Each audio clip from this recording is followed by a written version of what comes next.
इंसान मृत्यु के वक्त उसी जगह कैसे पहुंचता है जहां उसकी अंतिम सांस लिखी होती है। प्रस्तावना: मनुष्य का जन्म और उसकी मृत्यु दोनों ही ब्रह्मांड के सबसे गहरे रहस्यों में से एक है। मनुष्य भले ही अपने जीवन में कितनी भी योजनाएं बनाए, लेकिन उसकी मृत्यु कब, कहां और कैसे होगी, यह एक ऐसा विषय है जो उसके हाथों में नहीं होता। अक्सर हमने ये सुना है कि इंसान अपनी आखिरी सांस वही लेता है जहां उसकी मृत्यु लिखी होती है। सवाल यह उठता है, आखिर कैसे? कौन उसे उस स्थान तक ले जाता है? क्या ये केवल संयोग होता है या इसके पीछे कोई आध्यात्मिक, वैज्ञानिक या कर्म सिद्धांत कार्य करता है? इस लेख में हम इन सभी पहलुओं को गहराई से समझेंगे, धर्म, विज्ञान, दर्शन, कर्म और रहस्यवाद की दृष्टि से। 1. आध्यात्मिक दृष्टिकोण। विधि का विधान। हिंदू धर्म के अनुसार मृत्यु पूर्व निर्धारित होती है। जब आत्मा इस पृथ्वी पर जन्म लेती है तो उसके साथ उसकी जन्म कुंडली में लिखा होता है कि उसे कब, कहाँ और किस प्रकार मरना है। ये सब विधि का विधान होता है जिसे प्रारब्ध कर्म कहा जाता है। यमराज और चित्रगुप्त का लेखा जोखा। हिंदू धर्मग्रंथों में वर्णन है कि यमराज, मृत्यु के देवता, आत्मा को उसकी मृत्यु के दिन अपने दूतों द्वारा बुलवा लेते हैं। चित्रगुप्त, जो व्यक्ति के कर्मों का लेखा जोखा रखते हैं, पहले से ही जानते हैं कि उसकी अंतिम सांस कब और कहाँ लेनी है। चाहे व्यक्ति कितनी भी कोशिश करे, वह उस जगह पहुंच ही जाता है जहां उसकी मृत्यु निश्चित है। उदाहरण: एक बार नारद मुनि ने यमराज से पूछा, क्या कोई अपनी मृत्यु से बच सकता है? यमराज मुस्कुराकर बोले, नहीं, क्योंकि मृत्यु उस स्थान तक भी पहुंच जाती है जहां व्यक्ति ने कल्पना भी नहीं की होती। 2. वैज्ञानिक दृष्टिकोण। शरीर की थकावट और संयोग का तर्क। वैज्ञानिक दृष्टिकोण से देखा जाए तो मृत्यु एक जैविक प्रक्रिया है। इंसान का शरीर धीरे धीरे थकता है, अंग काम करना बंद कर देते हैं और अंततः जीवन समाप्त हो जाता है। लेकिन यह सवाल फिर भी बना रहता है, इंसान कैसे पहुंच जाता है उस स्थान तक जहां उसकी मृत्यु निश्चित होती है? मस्तिष्क का संकेत और निर्णय लेने की प्रक्रिया। मस्तिष्क लगातार निर्णय लेता है, कहाँ जाना है, कब रुकना है, कब चलना है। कई बार व्यक्ति को होती है कि उसे किसी विशेष स्थान पर जाना है। वैज्ञानिक इसे कहते हैं, हो सकता है व्यक्ति का मस्तिष्क स्वयं उस दिशा में निर्देश दे रहा हो जो उसकी मृत्यु के लिए निर्धारित हो। संयोग या अनदेखी शक्तियाँ। कई वैज्ञानिक मानते हैं कि यह केवल संयोग नहीं हो सकता कि कोई व्यक्ति अचानक किसी यात्रा पर जाए और वहीं उसकी मृत्यु हो जाए। ऐसे कई केस रिकॉर्ड हुए हैं जहां लोग वर्षों बाद अचानक अपने गांव गए और वहीं उनकी मृत्यु हो गई। क्या इसे केवल इत्तेफाक कहा जा सकता है? 3. कर्म सिद्धांत। जैसा करोगे वैसा भरोगे। हिंदू, बौद्ध और जैन दर्शन के अनुसार प्रत्येक व्यक्ति अपने कर्मों के फल का भोग करता है। ये भोग न केवल जीवन में होता है बल्कि मृत्यु की स्थिति और स्थान भी कर्मों द्वारा निर्धारित होते हैं। प्रारब्ध कर्म। प्रारब्ध वह कर्म है जो पिछले जन्मों में किए गए थे और इस जन्म में फल देने वाले हैं। यदि किसी की मृत्यु हिमालय में लिखी है तो वह किसी न किसी बहाने वहां पहुंच जाएगा, चाहे वह शहर में जन्मा हो।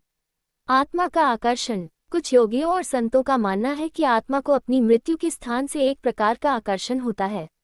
जैसे कोई चुंबक लोहे को खींचता है, वैसे ही मृत्यु का स्थान आत्मा को खींचता है। 4. रहस्यवादी दृष्टिकोण। ब्रह्मांडीय ऊर्जा और नियति का जाल। रहस्यवाद के अनुसार इस सृष्टि में हर आत्मा के साथ एक ऊर्जा फील्ड जुड़ी होती है जिसे कहा जाता है, यह ऊर्जा पहले से जानती है कि मृत्यु कब और कहाँ होनी है। ब्रह्मांडीय योजना। कुछ रहस्यवादी मानते हैं कि यह ब्रह्मांड पहले से ही सब कुछ तय कर चुका है, किसे कहाँ जाना है, क्या अनुभव करना है और किस स्थान पर देह त्याग करना है। व्यक्ति उस योजना का केवल एक पात्र होता है जो उस स्क्रिप्ट को निभाता है। पूर्वाभास और संकेत। बहुत से लोगों को मृत्यु से पहले कुछ पूर्वाभास होते हैं। उन्हें सपनों में, विचारों में या अचानक एक जगह जाने की तीव्र इच्छा होती है।